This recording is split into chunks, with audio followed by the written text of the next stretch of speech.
The KULL Warriors, an army of elite super soldiers genetically engineered by the Goa'uld Anubis to serve as his foot soldiers. Far more powerful and effective in ground conflict than the Jaffa, the super soldiers were intended to replace the Jaffa as the cornerstone of Anubis ground forces. But the ancient technology that allowed for the Kull's creation ultimately provided the key to their destruction. As Anubis regained his place among the Goa'uld system lords, Teal'c and Bra'taic's efforts to sow dissent among the ranks of the Jaffa was beginning to bear fruit.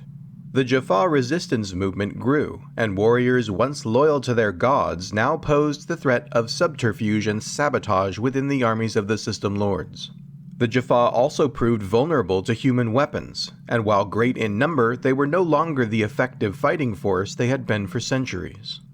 To bolster and perhaps one day replace his Jaffa, Anubis engineered his own army of advanced and powerful foot soldiers, the Kull.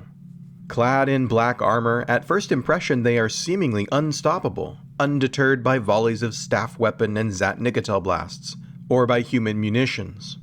KULL warriors typically work individually or in pairs, tasked by Anubis with specific missions, including surgical strikes to assassinate his rivals.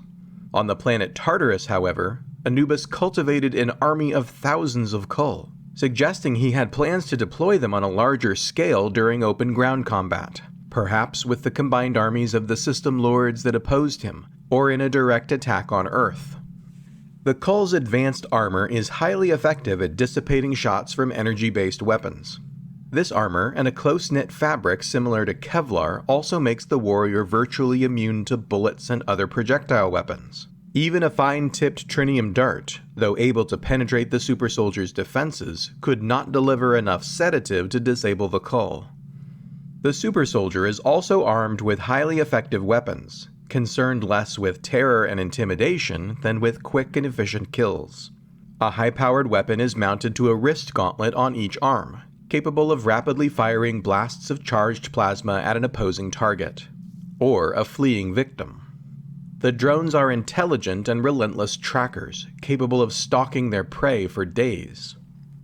Anubis created his new army on the planet Tartarus. His design was to engineer a foot soldier that is highly resilient, effective in combat, not only because it is equipped with advanced technology, but because the creature beneath the armor has superior strength and an ability to heal.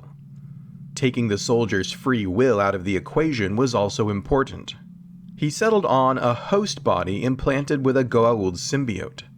This creature is genetically engineered with oversized heart and lungs to supply enough blood and oxygen to its muscles, with no concern for longevity.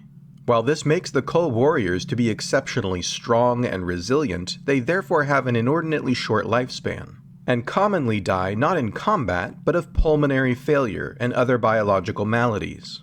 This required Anubis to consistently engineer more to replace their ranks. But these hosts are not altered humans. Instead, Anubis grew inanimate life forms, and then used his knowledge of ancient technology to animate the KULL warriors' cells. This is the same technology that the Goa'uld Telchak used to engineer the first sarcophagus thousands of years ago. Long ago, Anubis went to war with Telchak and defeated him, but he was unable to find the original ancient device Telchak had exploited. After Anubis ascended, however, he gained access to the knowledge of the ancients and learned how to create his own.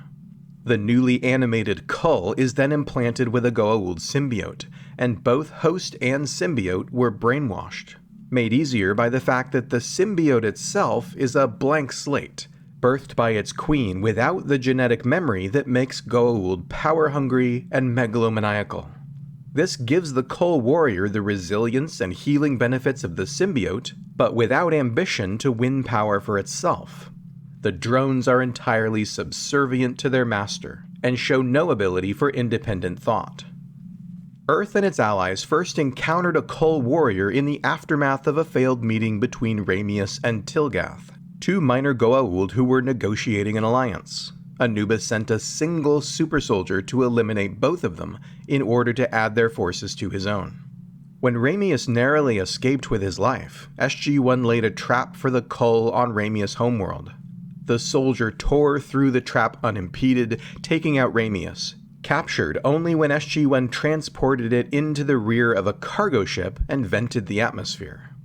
From this creature, SG-1 and the Tok'ra Jacob Carter learned the location of its home planet and infiltrated Tartarus.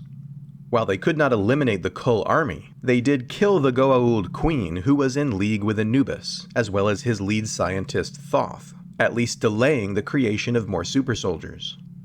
When Daniel Jackson and Bill Lee managed to recover Telchak's original lost ancient device, Stargate Command and its Tok'ra allies used it to engineer a weapon that is effective against the super soldiers. This essentially modifies the energy output of a TER or other weapon, deploying a carefully calibrated energy wave that cancels out the animating energy from Telchak's device. A target warrior will collapse immediately upon impact as the residual energy from Telchak's device dissipates, rendering their cells inert. This vulnerability, combined with their limited number, ultimately overcame the extreme advantage that Anubis gained from the KULL Warrior army. Anubis did deploy the army against the System Lord Olokun, killing thousands of enemy Jaffa in bloody combat. Beyond this, however, Anubis' full army of super soldiers was never deployed in full force.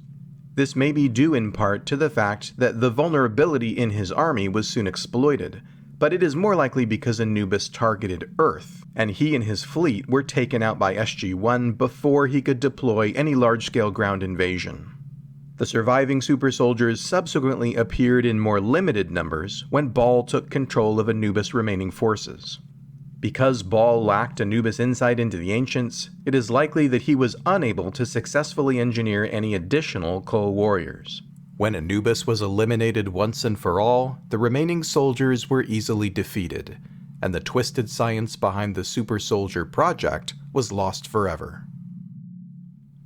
For more people, places, and things from the Stargate universe, visit StargateOmnipedia.com. If you want to support GateWorld on YouTube, like this video and leave a comment.